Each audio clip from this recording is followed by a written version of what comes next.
الحمد لله وكفى وسلام على عباده الذين اصطفى خصوصا على أفضل الأنبياء سيدنا ومولانا محمد المصطفى وعلى آله وصحبه أولي الصدق والصفاء. أما بعد فأعوذ بالله من الشيطان الرجيم. بسم الله الرحمن الرحيم. وإذ أخذ الله ميثاق النبيين لما آتيتكم من كتاب وحكمة ثم جاءكم رسول مصدق لما معكم لتؤمنن به ولتنصرنه قال أأقررتم وأخذتم على ذلكم إصري قالوا أقررنا قال فاشهدوا وأنا معكم من الشاهدين. صدق الله العظيم. فقال الله تبارك وتعالى في كلامه إن الله وملائكته يصلون على النبي يا أيها الذين آمنوا صلوا عليه وسلموا تسليما. اللهم صل على سيدنا ومولانا محمد وعلى آل سيدنا ومولانا محمد وبارك وسلم. معزز سامعین و حاضرین، وقت مختصر ہے. مجھے یہ کہا گیا ہے کہ 8:30 بجے تک یا 35 منٹ تک اپنے مضمون کو میں مختصر کروں، تو جسٹ فیو منٹس ہیں. میں بس میسج ہی عرض کروں گا. آپ لوگوں کو اس بات کی مبارکباد ہے کہ پورے مانچسٹر میں مسجد القباء یہ نمبر لے گئی کہ ربیع الاول شریف کا آغاز ہوا تو پہلے دن ماہ میلاد النبی کا استقبال اس مسجد سے ہو رہا ہے.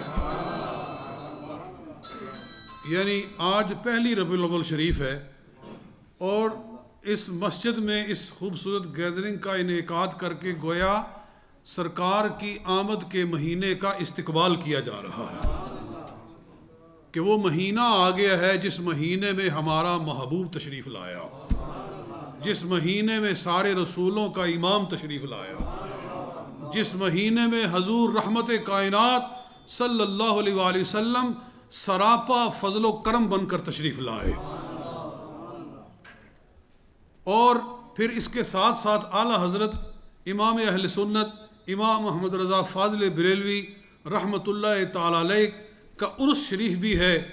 اور یہ سچی بات ہے، ان کا عرس ساتھ میں اس لیے کیا جا رہا ہے کہ پچھلا مہینہ جو اس سے قبل سفر کا گزرا ہے، چونکہ اس میں آپ کا وصال ہے، اس لیے ان کا ذکر خیر ساتھ میں ہو رہا ہے. اور ان کا ذکر اس لیے بھی ہونا چاہیے کہ یہ جو میلاد کی محفلیں ہو رہی ہیں، یہ جو درود و سلام پڑھا جا رہا ہے، یہ جو سرکار صلی اللہ علیہ وسلم کی نعتیں ہر جگہ پڑھی جا رہی ہیں، یہ سارا رنگ جمایا ہی یہاں بر صغیر میں اعلیٰ حضرت فاضل بریلوی نے. وہیں سے اٹھ کر ہم یہاں آئے ہیں. کوئی انڈیا سے آیا ہے، کوئی پاکستان سے آیا ہے، کوئی بنگلہ دیش سے آیا ہے.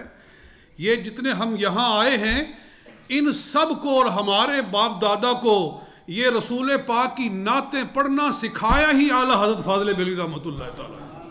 اگر آپ تشریف نہ لائے ہوتے، اگر ہند و پاک کے اندر اعلیٰ حضرت کا وجود نہ ہوتا تو سچی بات ہے کہ آج یہ درود و سلام کی محفلوں کا رنگ نظر نہ آتا. اعلیٰ حضرت فاضل بریلوی رحمۃ اللہ تعالی علیہ ہیں کہ جنہوں نے نبی اکرم صلی اللہ علیہ وسلم کا عشق بچے بچے کے سینے میں ڈال دیا. کہیں بھی آپ چلے جائیں، جہاں بھی سرکار کی محبت کی محفل سجے گی تو آخر میں کھڑے ہو کر سارے لوگ جو سلام پڑھتے ہیں، مصطفیٰ جان رحمت پہ لاکھوں سلام، شمع بزم ہدایت پہ لاکھوں سلام، یہ سلام اعلیٰ حضرت فاضل بریلوی رحمۃ اللہ تعالی علیہ کا لکھا ہوا سلام ہے. میں کبھی کہا کرتا ہوں اس سلام کو اللہ نے ایسی قبولیت عطا فرمائی ہے، اللہ نے اس سلام کو کچھ ایسی مقبولیت عطا فرمائی ہے کہ مشرق میں جائیں، مغرب میں جائیں، جنوب میں جائیں، شمال میں جائیں، پوری کائنات میں، پوری روئے زمین پر اعلیٰ حضرت کا سلام پڑھا جا رہا ہے۔ یہ قصیدہ بردہ ہے اردو کا، جو کلام رسول پاک منظور کر لیتے ہیں، اللہ اور اس کے رسول پسند کر لیتے ہیں، اس سلام کو پھر سارے جہان میں پھیلا دیا جاتا ہے۔ آج بچے کو قصیدہ بردہ پڑھنا آتا ہے، مولا یصلی وسلم دائماً ابداً علی حبیبک خیر الخلق کلہم، ہر جگہ پڑھا جا رہا ہے۔ اس لیے پڑھا جا رہا ہے کہ اس قصیدہ بردہ کو رسول پاک نے پسند فرما لیا ہے۔ اسی طرح رسول پاک صلی اللہ علیہ وسلم نے اعلیٰ حضرت فاضل بریلوی کے یوں تو سارے کلام کو ہی پسند فرمایا، مگر خصوصی طور پر اس سلام کو اتنا پسند فرمایا ہے کہ بچے کی زبان پر اس کو جاری کر دیا گیا۔ اور ابھی مجھ سے پہلے مفتی منور عتیق صاحب اس کی شرح انگلش کے اندر بڑے ہی خوبصورت انداز میں پیش کر رہے تھے۔ اعلیٰ حضرت نے کیا کیا ہے کہ نبی اکرم صلی اللہ علیہ وسلم کے سر مبارک سے لے کر، زلفوں سے لے کر، نبی علیہ السلام کے قدمین شریفین تک، بلکہ حضور کے تلووں تک سرکار کے سارے وجود پر درود و سلام بھیجا ہے۔ حضور کی زلفوں پر سلام، سرکار کی جبین مبارک پر سلام، صرف سلام نہیں، لاکھوں سلام، جی لاکھوں سلام، سرکار کے ابرو پر لاکھوں سلام، آپ کی آنکھوں پر لاکھوں سلام، آپ کے لبہائے نازک کے اوپر لاکھوں سلام۔ دیکھو کیسی پیاری تشبیہات دی ہیں، کیسے پیارے انداز میں۔ بلکہ میں یوں سمجھتا ہوں جو سارا سلام پڑھتا ہے اس کو نبی اکرم صلی اللہ علیہ وسلم کے سراپے کا دیدار ہو جاتا ہے۔ وہ یوں سمجھتا ہے کہ جیسے میں نبی علیہ السلام کے چہرے مبارک کی زیارت کر رہا ہوں۔ حضور کے لب کیسے ہیں، حضور کے رخسار کیسے ہیں، سرکار کی ریش مبارک کیسی ہے۔ ریش مبارک پر سلام پڑھتے ہوئے کہتے ہیں کہ ریش خوش معتدل، کیا؟ ریش خوش معتدل مرہم ریش دل۔ جی لفظ ریش کو دو معنوں میں استعمال کیا۔ ریش کا معنی داڑھی بھی ہوتا ہے، ریش کا معنی داڑھی، اور ریش کا معنی زخم بھی ہوتا ہے۔ عربی فارسی زبان میں ریش زخم کو بھی کہتے ہیں۔ تو دیکھیے ایک لفظ کو دو معنوں میں کیسے اعلیٰ حضرت استعمال کر رہے ہیں۔ مجھے ایسے نظر آتا ہے کہ پورا اردو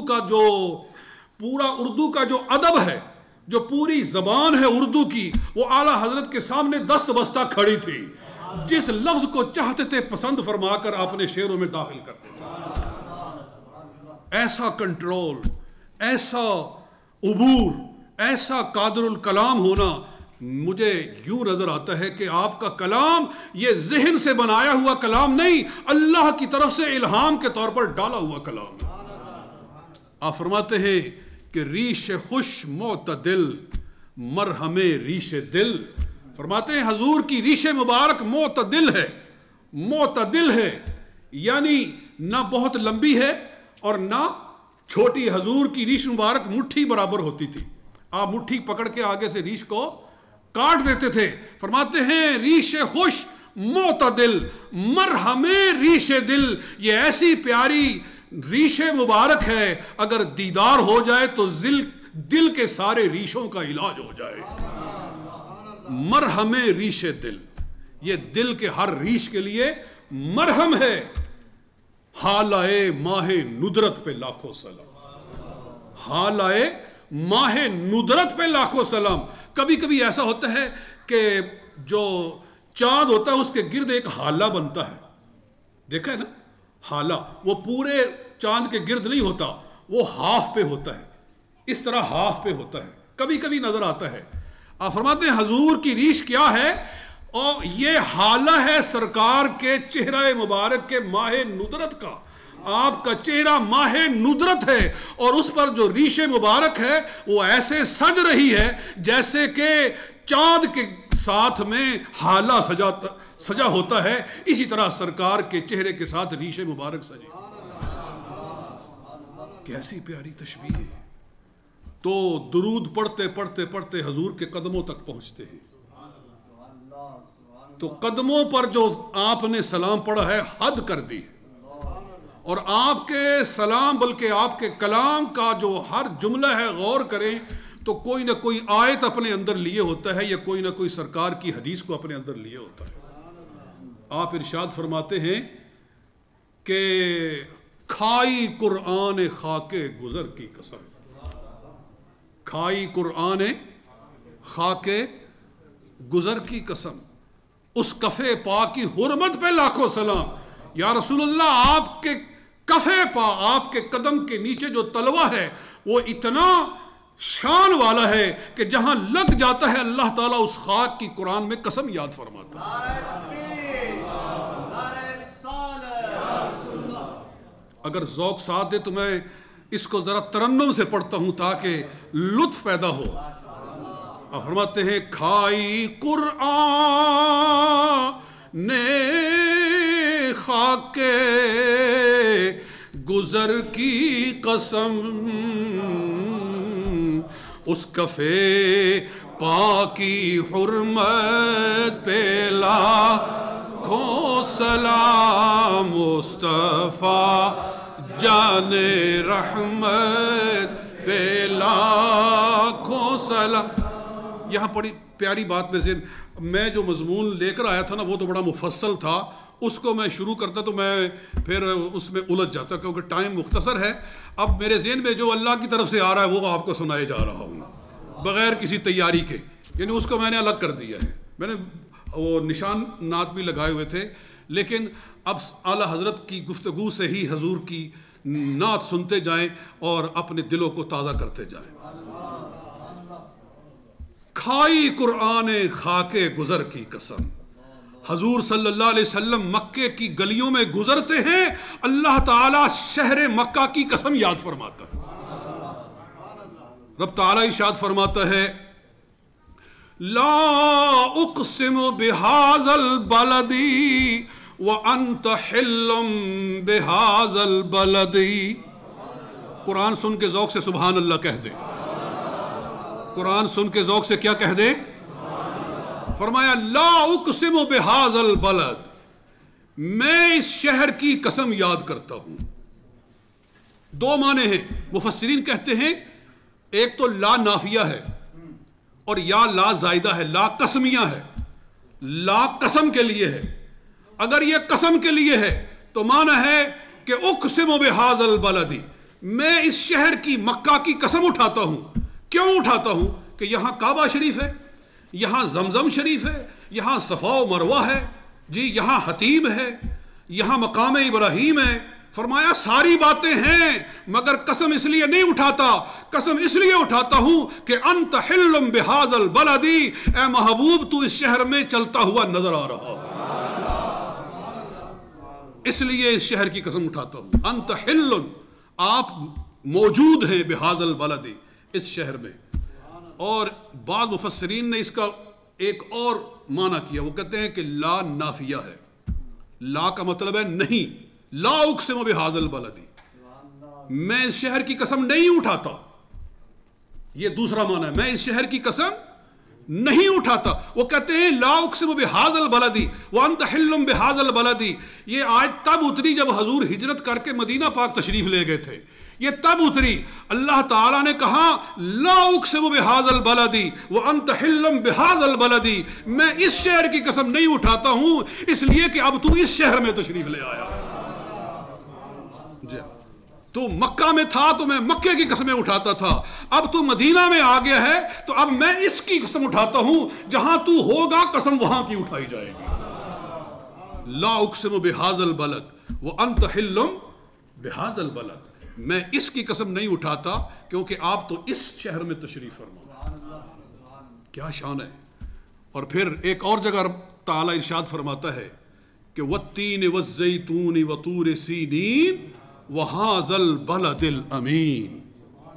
جی والتین، مجھے قسم ہے انجیر کی، والزیتون مجھے قسم ہے زیتون کی 2 پھلوں کی قسم اٹھائی، 2 پھلوں کی قسم اٹھا کے پھر 2 جگہوں کی قسم اٹھائی، فرمایا والتین والزیتون وطور سینین، مجھے قسم ہے طور سینا کی، قسم ہے طور کی، طور جہاں موسیٰ علیہ السلام تشریف فرما اور اللہ نے وہاں تورات نازل فرمائی، مجھے قسم ہے طور کی، اور آگے فرمایا وَهَذَا الْبَلَدِ الْأَمِينَ، اور مجھے قسم ہے امن والے شہر مکہ کی، مجھے شہر مکہ کی جو امن والا شہر ہے اس کی قسم ہے۔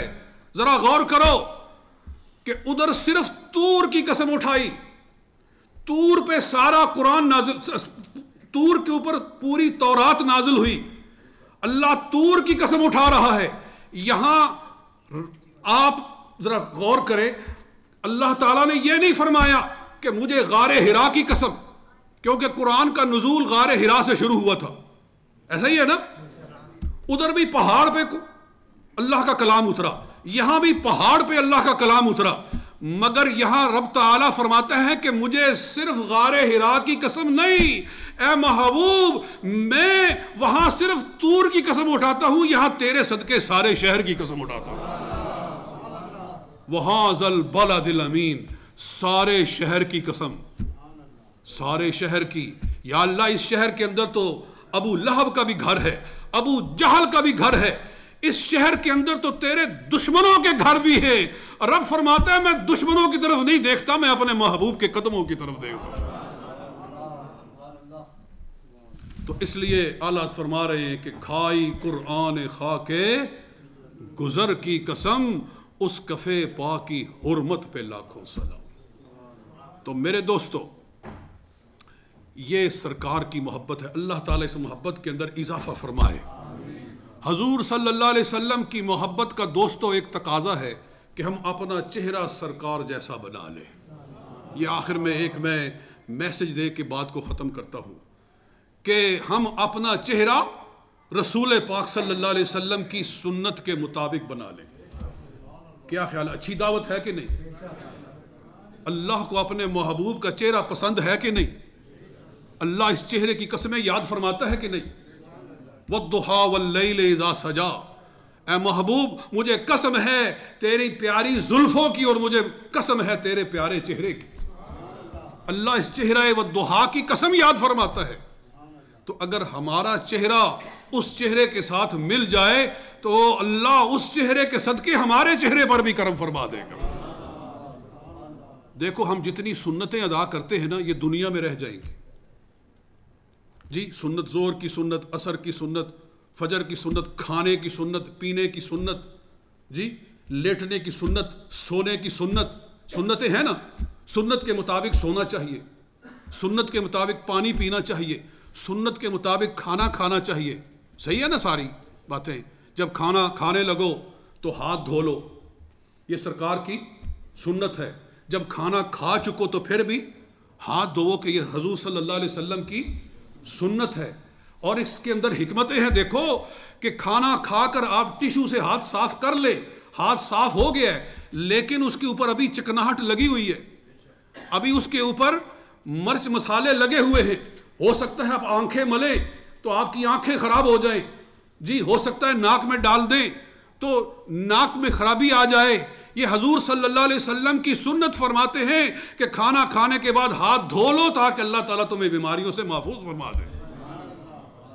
ایسا کریں گے آپ؟ کہیں انشاءاللہ۔ مگر یاد رکھیں یہ ساری سنتیں یہاں دنیا میں رہ جائیں گی، ایک سنت حضور کی ہے جو ساتھ قبر میں جائے گی، اور وہ یہ ریش مصطفیٰ صلی اللہ علیہ وسلم کی سنت۔ باقی ساری سنتیں دنیا میں رہ جانے والی ہیں، ان کا ثواب اپنی جگہ پر، ان کا فائدہ اپنی جگہ پر، لیکن قبر میں جس سنت نے ساتھ جانا ہے وہ اس ریش مبارک نے جانا ہے۔ اگر حضور صلی اللہ علیہ وسلم ہمارے چہرے کو دیکھ کر پریشان ہو گئے جی کہ میری سنت کو تم موڑ کے گندی نالیوں میں بہاتے رہے، حضور صلی اللہ علیہ وسلم اگر ناراض ہو گئے تو کیا بنے گا جی؟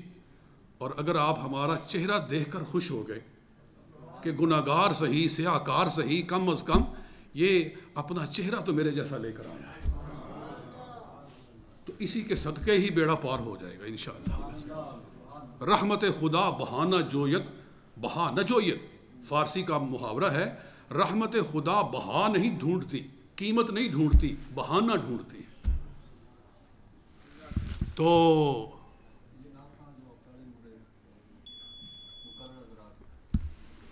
ہاں، داڑھی منڈے نعت خان، یہ تو ہمارا فرض بنتا ہے کہ ہم ان کا بائیکاٹ کریں، ہم ان کو لا کے سٹیج پہ بٹھاتے ہیں، جی ہاں، یہ سارا قصور ہمارا اپنا ہے، جی ہاں، اگر ہم ان کو نہ دعوت دیں، نہ بلائیں تو ان کی چھٹی ہو جائے، جی ہاں۔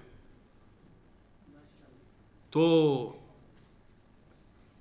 یہ بہت اچھا آپ نے میسج پہنچایا ہے،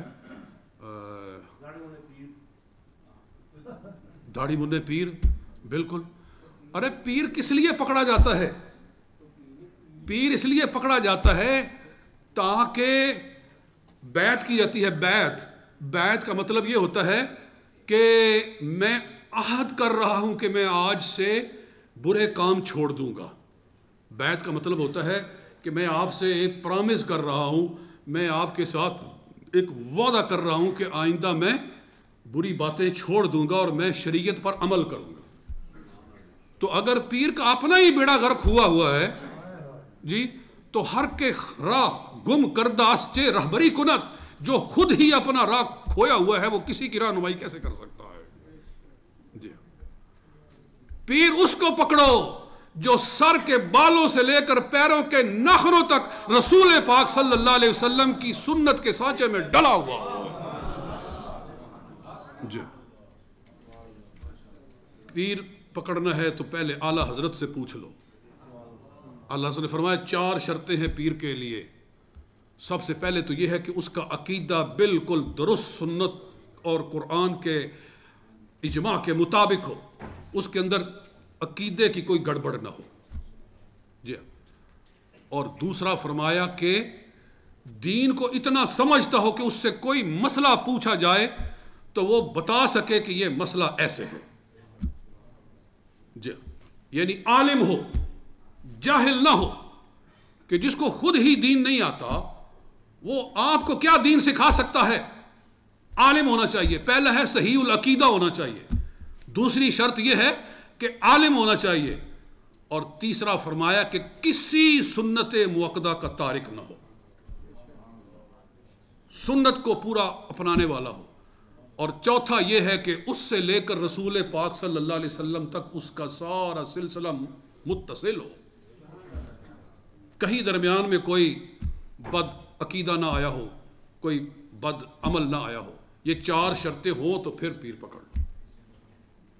بہرحال نماز کا وقت ہے، جو کچھ میں نے کہا رب العالمین اس کو قبول و منظور فرمائے۔ وآخر دعوانا ان الحمد للہ رب العالمین۔